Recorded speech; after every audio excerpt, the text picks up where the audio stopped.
नमस्कार दोस्तों, मैं हूं टाकेश्वर सिन्हा। मेरे YouTube चैनल ईसा कोचिंग क्लास में आप सबका स्वागत है। आज का हमारा क्लास है वास्तविक संख्याएं, जिसमें हम लोग जानेंगे परिमेय संख्या के बारे में कि परिमेय संख्या क्या है, परिमेय संख्याओं को संख्या रेखा पर कैसे दर्शाते हैं, परिमेय संख्याओं को दशमलव में कैसे बदलते हैं, दशमलव को परिमेय संख्या में कैसे बदलते हैं, और किन्हीं भी दो परिमेय संख्याओं के बीच में और अन्य परिमेय संख्याओं को कैसे निकाल सकते हैं, तथा जो परिमेय संख्या है उन पर चार संक्रियाओं के बारे में पढ़ेंगे। तो परिमेय संख्या को जानने से पहले हमको जानना होगा कि प्राकृत संख्या क्या है, पूर्ण संख्या क्या है और पूर्णांक संख्या क्या है। तो सबसे पहला हमारा प्राकृत संख्या। तो गिनती की संख्या को क्या कहते हैं? प्राकृत संख्या कहते हैं। अर्थात ऐसी संख्याएं जिनका उपयोग हम गिनने के लिए करते हैं उन संख्याओं को प्राकृत संख्या कहते हैं। जैसे कि 1, 2, 3, 4, 5 और फिर आप जहां तक गिन सकते हैं, और गिनने के लिए जितने भी संख्याओं का उपयोग करेंगे वो सब क्या होगा? हमारा प्राकृत संख्या होगा। उसके बाद है पूर्ण संख्या।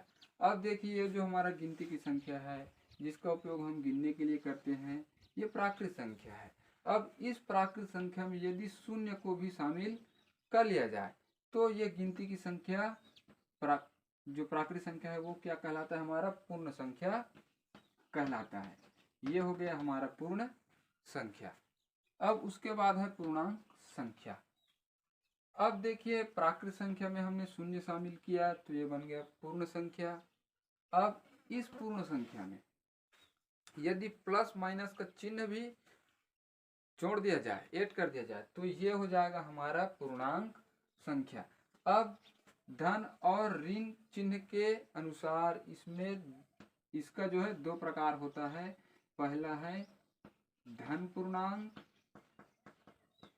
और दूसरा है ऋण पूर्णांक।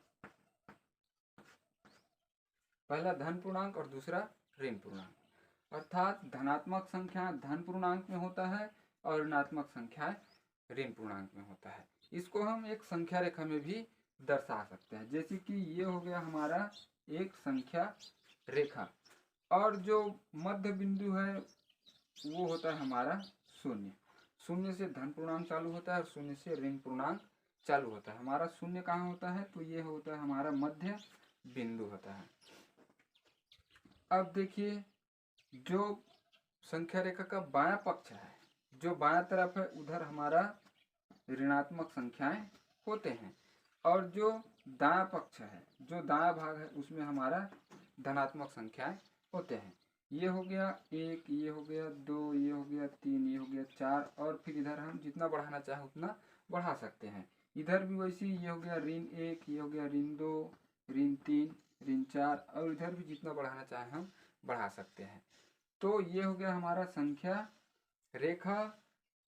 दायां तरफ होता है वो धन पूर्णांक होता है और बायां तरफ होता है वो ऋण पूर्णांक होता है, और शून्य हमारा मध्य बिंदु होता है। शून्य से उधर चालू होता है, शून्य से इधर का भी चालू होता है। तो ये हो गया हमारा पूर्णांक संख्या, धन पूर्णांक, और ये इधर का ऋण पूर्णांक। उसके बाद है परिमेय संख्या। तो परिमेय संख्या ऐसा पूर्णांक संख्या है जिसको हम लोग p/q के रूप में लिख सकते हैं, जहां पर q का मान शून्य नहीं होता है। परिमेय संख्या ऐसी पूर्णांक संख्या जिसको हम लोग p/q के रूप में लिख सकते हैं, और जहां पर q बराबर शून्य नहीं हो सकता है, और यदि वहां पर q बराबर शून्य है तो समझ जाइए कि वो परिमेय संख्या नहीं है। तो जिसको हम लोग p/q के रूप में लिख सकते हैं, और जहां q बराबर शून्य नहीं है वो पूर्ण संख्या है। अब देखिए, यहाँ पर दो चीज हमको दिखाई दे रहा है, एक है अंश और दूसरा है हर। p अंश है और q क्या है? हर है। तो परिमेय संख्या में हमारा हर कभी भी शून्य नहीं हो सकता है, और यदि शून्य है तो वो हमारा परिमेय संख्या नहीं है। और दूसरा बात ये है कि ये जो हमारा p है और ये q है, दोनों क्या है, पूर्णांक संख्या होना चाहिए। मतलब कोई भी पूर्णांक संख्या हो सकता है, p और q कोई भी पूर्णांक संख्या हो सकता है, लेकिन हर शून्य नहीं हो सकता है। उसके बाद है अपरिमेय संख्या। तो जो अपरिमेय संख्या उसके बारे में हम लोग अपने अगले क्लास में जानेंगे कि अपरिमेय संख्या क्या है और अपरिमेय संख्या को संख्या रेखा पर कैसे दर्शाते हैं। तो आज का क्लास है पूरा परिमेय संख्या पर आधारित है। अब इसके बाद चलिए परिमेय संख्या को हम लोग पहचानते कैसे हैं। देखिए, ये हो गया हमारा 1/2, ये हो गया हमारा 3/4, ये हो गया हमारा 5/7 और ये हो गया हमारा 0 और फिर ये हो गया हमारा 8/8 और ये हो गया हमारा 1। अब देखिए यहाँ पर 1/2 है, अंश कितना है, 1 है और हर कितना है, 2 है। तो परिमेय संख्या होने की कसौटी क्या है कि हमारा हर शून्य नहीं होना चाहिए। यानी कि यदि p/q है तो वहाँ पर q बराबर 0 नहीं हो सकता है। तो यहाँ पर 0 नहीं है, 2 है, तो ये हमारा परिमेय संख्या है। यहाँ पर भी देखिए, अब देखिए यहाँ पर दोनों धनात्मक है, यहाँ पर ऋणात्मक है।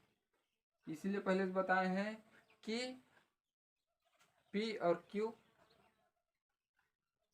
q पूर्णांक संख्या हो सकता है, कोई भी पूर्णांक संख्या हो सकता है। तो ये पूर्णांक संख्या है और हर इसका भी 0 नहीं है, अर्थात ये भी परिमेय संख्या है। इसका भी हर 0 नहीं है, तो ये भी परिमेय संख्या है।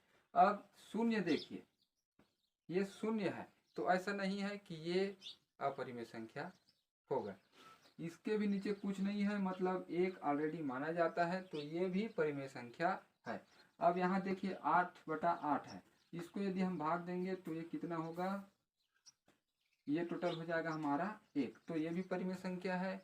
और 1 है तो ये भी एक परिमेय संख्या है, क्योंकि उसके नीचे कुछ नहीं, मतलब 1 ऑलरेडी है। लेकिन हमको इस तरीके से कुछ संख्याएं दिया हुआ है, तो ये परिमेय संख्या नहीं है, क्योंकि इसका हर क्या है, 0 है और परिमेय संख्या में हर 0 नहीं हो सकता है, तो ये परिमेय संख्या नहीं है।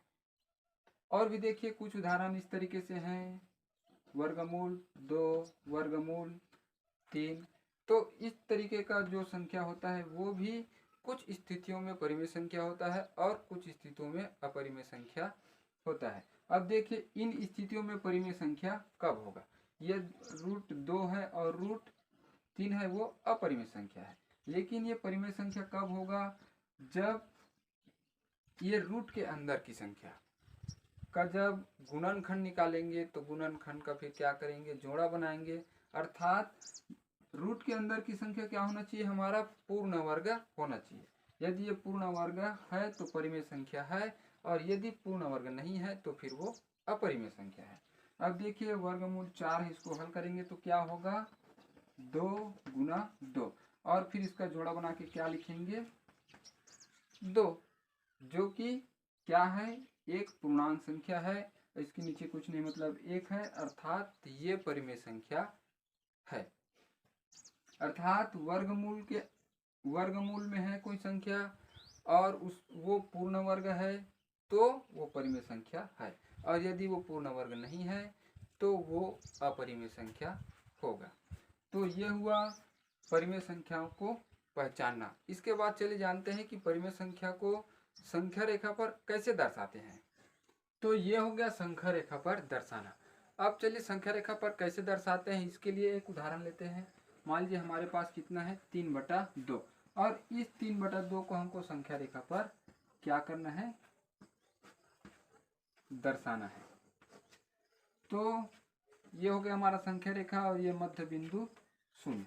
दाएं तरफ रहेगा हमारा धन पूर्णांक और बाएं तरफ रहेगा हमारा ऋण पूर्णांक।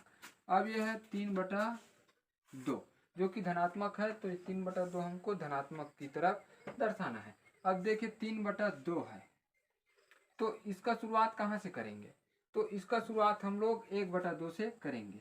ये हो गया हमारा 1/2, फिर ये हो जाएगा 2/2। तो जहाँ 2/2 आया है, अब इसको यदि भाग देते हैं तो 2 एकम में 2, हमारा कितना प्राप्त होगा? 1 प्राप्त होगा। तो ये हुआ हमारा 1। फिर इसके बाद होगा 3/2, फिर इसके बाद होगा 4/2, फिर इसके बाद देखिए 4/2 है, तो इसको यदि कटाते हैं तो ये हो जाएगा हमारा 2 दूनी 4, तो ये हुआ 2। फिर 5/2।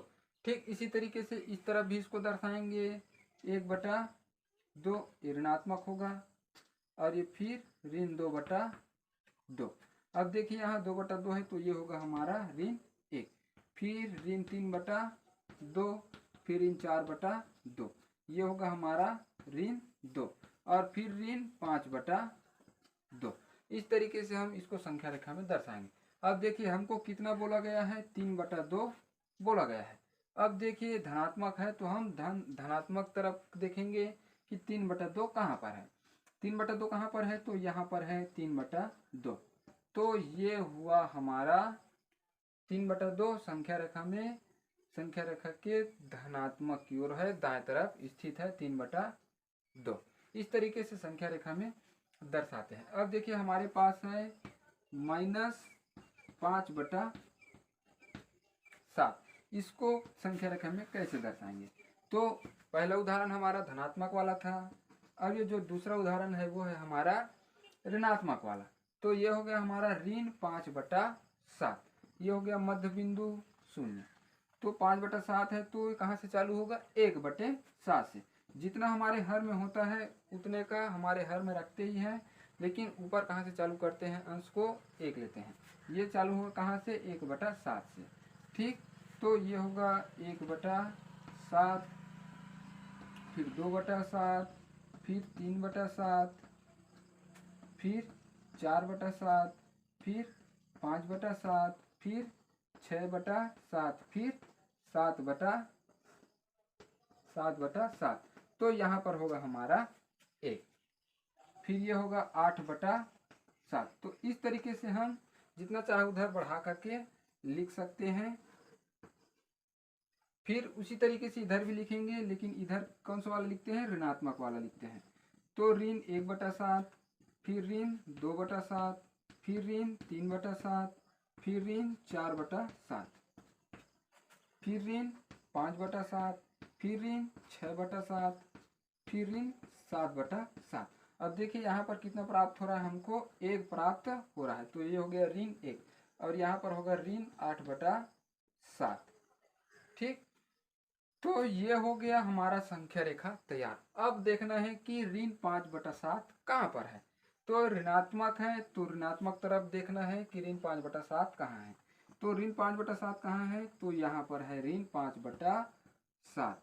तो ये हो गया हमारा ऋण 5/7 संख्या रेखा में यहाँ पर स्थित है। तो इस तरीके से हम लोग परिमेय संख्या को संख्या रेखा में दर्शाते हैं। आइए अब इसके बाद जानते हैं कि दो परिमेय संख्याओं के बीच में और अन्य परिमेय संख्याओं को किस तरीके से निकालते हैं।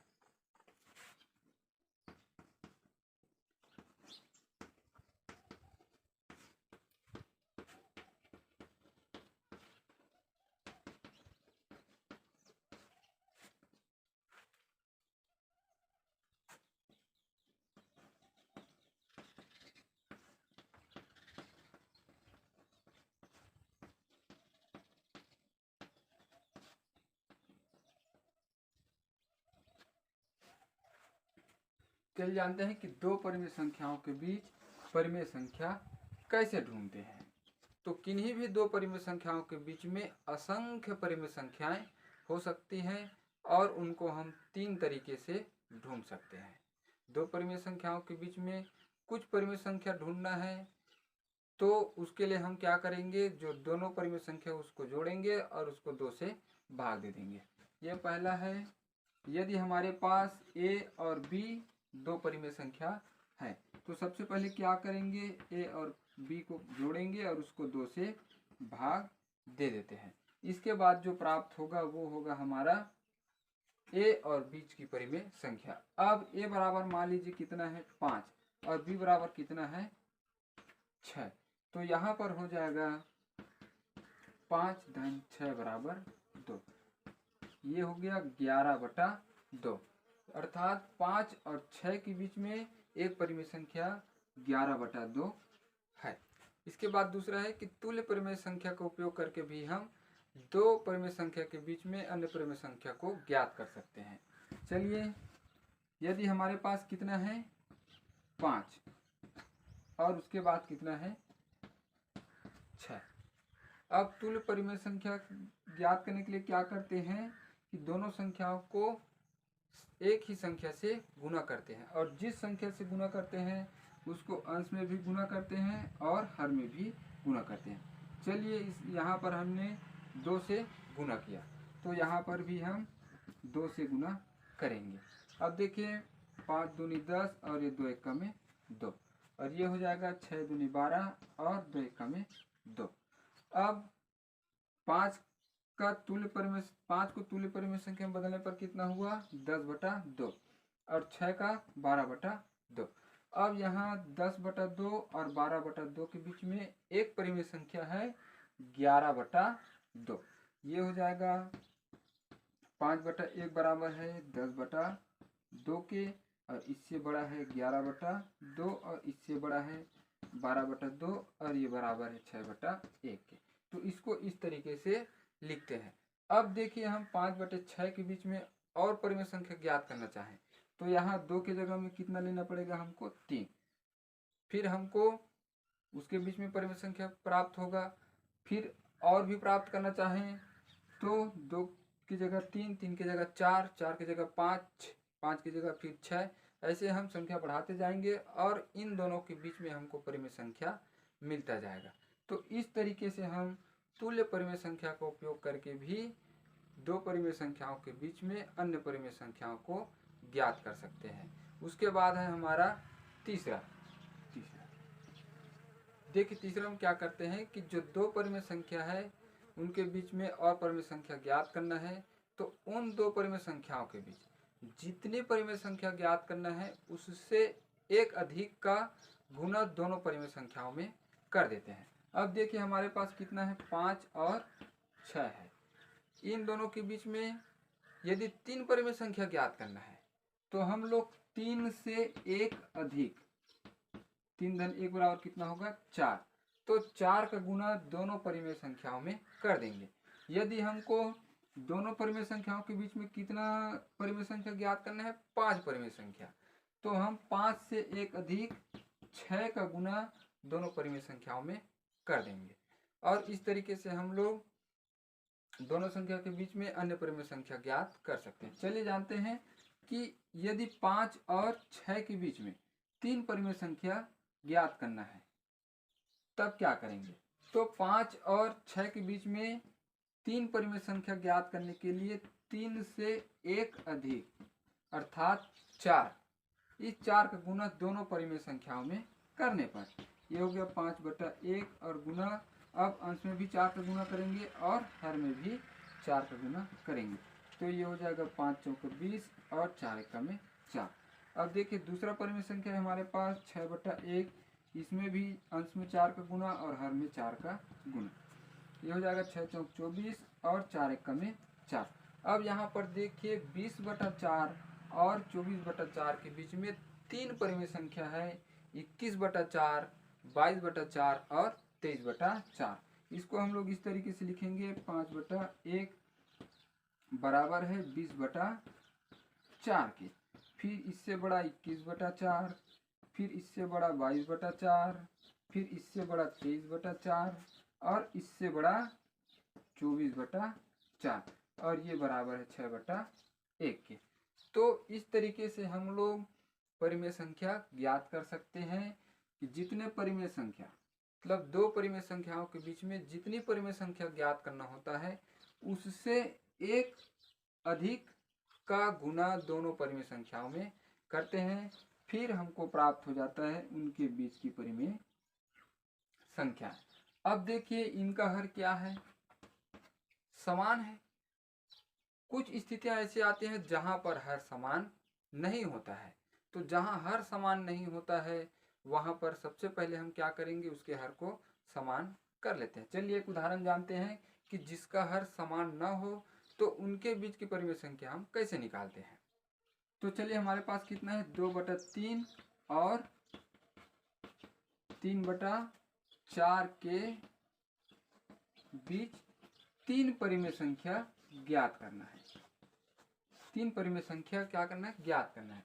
अब देखिए जो पिछला उदाहरण देखे थे उसमें 5 और क्या था, 6 था, इसका हर समान था।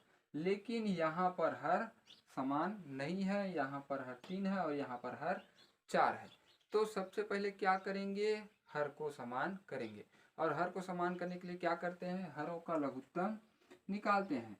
तो यहाँ 3 और 4 का लघुत्तम निकालने पर, अब देखिए 3 और 4 का लघुत्तम निकालने पर, ये 3 और 4 का लघुत्तम निकालने पर कितना होगा, ये हमारा 4 तिया 12 हो जाएगा।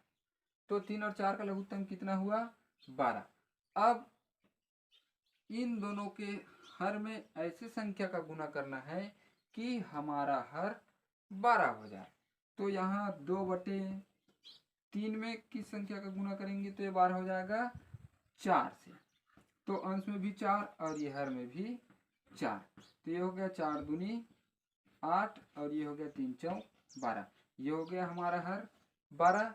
अब दूसरा संख्या कितना है, 3/4 है।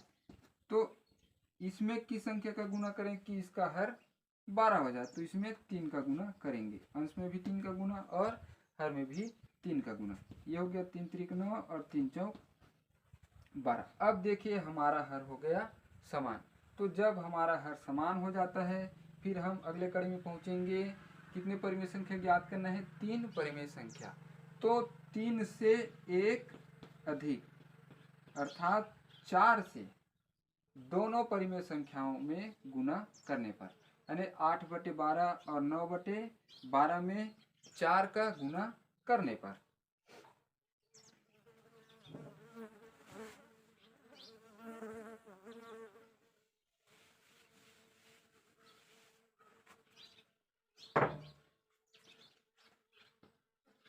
आठ बटे 12 और 9/12 में 8/12 और 9/12 में 4 का गुना करने पर। तो ये अंश में भी 4 का गुना और हर में भी 4 का गुना। अंश में 4 का गुना और हर में भी 4 का गुना। यहाँ पर भी अंश में 4 गुना और हर में 4 का गुना।